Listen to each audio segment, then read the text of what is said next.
Hey yo yo yo! Salut les turfeuses, salut les turfeurs, bienvenue pour un nouveau pronostic de Benoît Requin. Ok, place au pronostic du quintet du dimanche 25 février, direction Paris-Vincennes pour le prix de Paris. 3 attelés, 4150 mètres, 16 partants en réunion, une course 3, indice de confiance 3 sur 5. Petit retour sur les quintés du vendredi 23 et du samedi 24 février. Vendredi, dans mon pronostic, je vous ai donné le tiercé en 3 chevaux, le quartet en 6 et le quintet en 8. Ça fait plaisir. Samedi, par contre, il y a eu du trouble fait à l'arrivée. Pour les VIP ce vendredi, on a pas mal de jolis tickets qui sont passés, notamment un joli multi en 4 plein pot. Presque 1300 €, il a fait le multi en 4. Il a fait plaisir. On a aussi du multi en 5 vendredi, du tiercé dans tous les ordres, du couplet gagnant placé 2 sur 4, du quartet, enfin bref, la totale, ça il a fait plaisir ce vendredi. Alors pour les VIP, petite info tous les jours, donc je donne moi le coup de folie du jour et le coup de cœur du jour. Et mon coup de cœur, il est passé vendredi, et mon coup de folie aussi, il était à 93 contre 1, c'était le numéro 2. Il a fait plaisir lui aussi. Bref, c'était une belle journée. Ok, c'est parti, on commence le pronostic et on commence avec le numéro 1, It's Dollar Maker, et on écoute Sébastien Garato. It's Dollar Maker possède un gros moteur et a prouvé qu'il faisait partie des meilleurs de sa génération. Il n'a pas recouru volontairement depuis sa victoire dans le prix de Brest. Bon, aborder le prix de Paris avec de la fraîcheur est un atout, Il n'aura pas de mal à négocier les 4125 mètres, sans forcément aller de l'avant. Il peut aller loin et suivre les meilleurs longtemps. Il devrait être dans le coup. Ouais, ce numéro 1, il me plaît bien, mais je l'ai plutôt gardé en bout de combinaison. On passe au numéro 2, Always EK, et on n'aura pas les commentaires de l'entraîneur, c'est Alessandro Gocciadoro. Il est parti pêcher avec Charles Cuillet, amusez-vous bien. Du coup, ce numéro 2, je l'ai pas retenu, mais c'est lui le chef et le capitaine de ma petite liste des possibles casseurs de tickets repérés. Attention. On enchaîne avec le numéro 3, Fakir de Maé. On écoute Mathieu Mottier. Fakir de Maé n'avait pas forcément un super programme cet hiver et était vu à bon escient. Il avait plusieurs 2100 mètres, j'ai préféré faire l'impasse. J'ai essayé de le préparer au mieux pour cette course. Cela reste une course à part sur les 4125 mètres. Il est prêt à faire de son mieux, il est fort capable d'accrocher une place à ce niveau. On tente le coup avec des ambitions. Alors, ce numéro 3, lui non plus, je l'ai pas retenu. Je vous cache pas, c'est un gros regret. C'est lui mon gros regret, pardon. C'est lui mon cheval de complément en cas de non partant. Attention, possible cassage en vue. On passe au numéro 4, Hip Hop au fort, et on écoute Christian Bijon. Hip Hop au fort, il me paraît toujours opérationnel. Je vais procéder différemment dans ce prix de Paris et patienter davantage pour récupérer quelques chevaux fatigués en fin de parcours. Ce n'est pas une première chance, mais le voir prendre une place ne serait pas une surprise. Alors, ce numéro 4, lui non plus, je l'ai pas retenu, mais il est à l'arrière de ma petite liste des possibles troubles faits. On passe au numéro 5, Gannet de Banville, et on écoute Jean-Michel Bazir. Gannet de Banville réalise un bon hiver, il a très bien tenu sa partie dans le prix du Luxembourg fin janvier. J'ai axé sa préparation ensuite sur ce prix de Paris. Il n'est pas brillant et va s'adapter parfaitement aux 2 tours de piste. Il a repris un peu de fraîcheur, je le trouve très bien.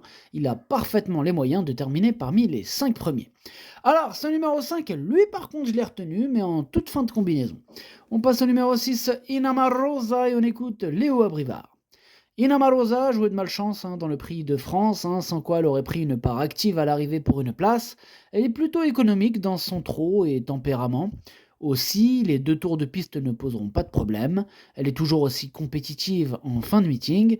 Il lui faut juste un parcours fluide. Si tel est le cas, elle peut viser le podium. Alors, ce numéro 6, pareil, lui aussi me plaît beaucoup. Et je l'ai mis, pour être exact, 6e. On passe au numéro 7, Missile Isle, et on écoute Daniel Reden. Missile Isle est très bien à l'exercice.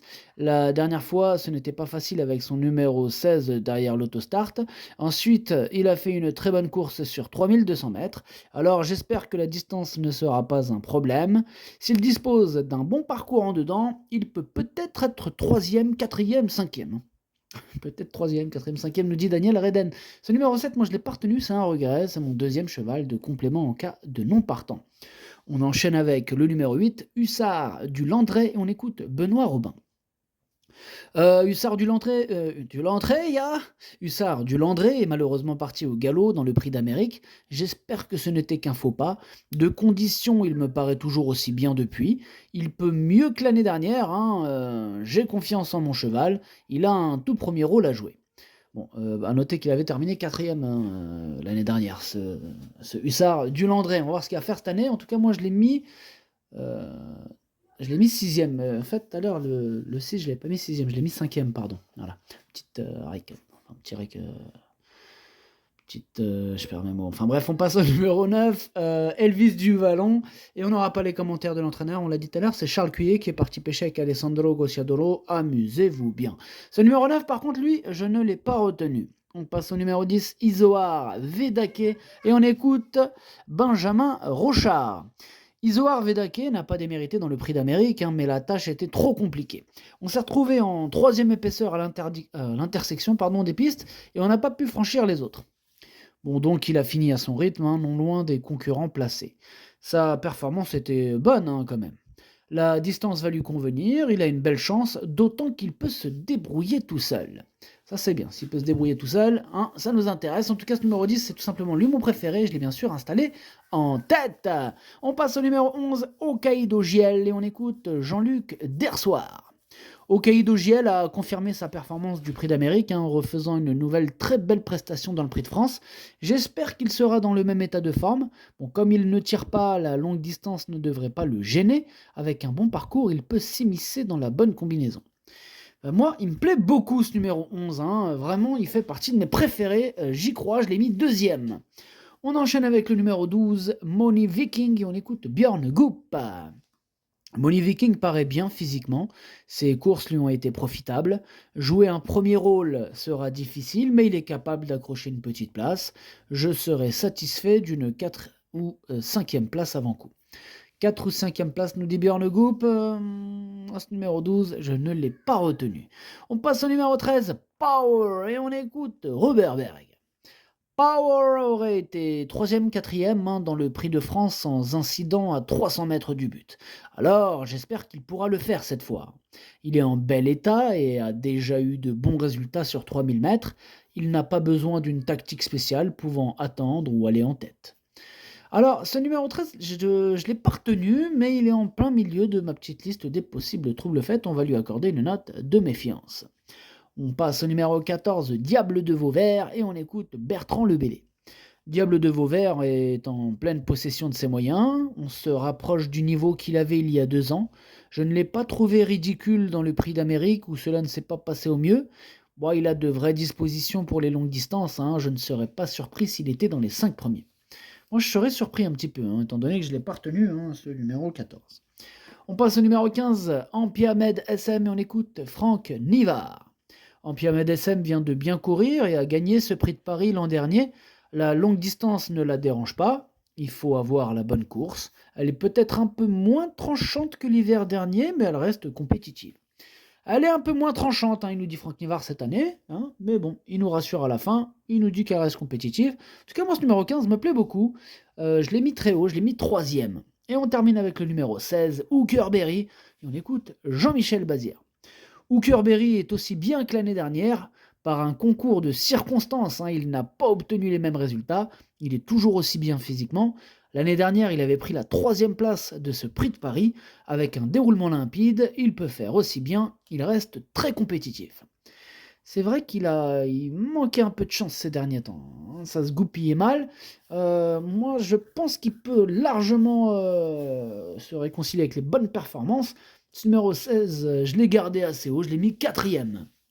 Le pronostic, ça donne 10, 11, 15, 16, 6, 8, As, 5. Merci d'avoir suivi cette vidéo. N'hésitez pas à mettre un pouce bleu si la vidéo vous a plu.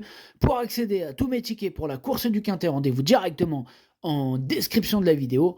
À jouer avec modération. Bonne chance. Chopez-le-moi. Ciao.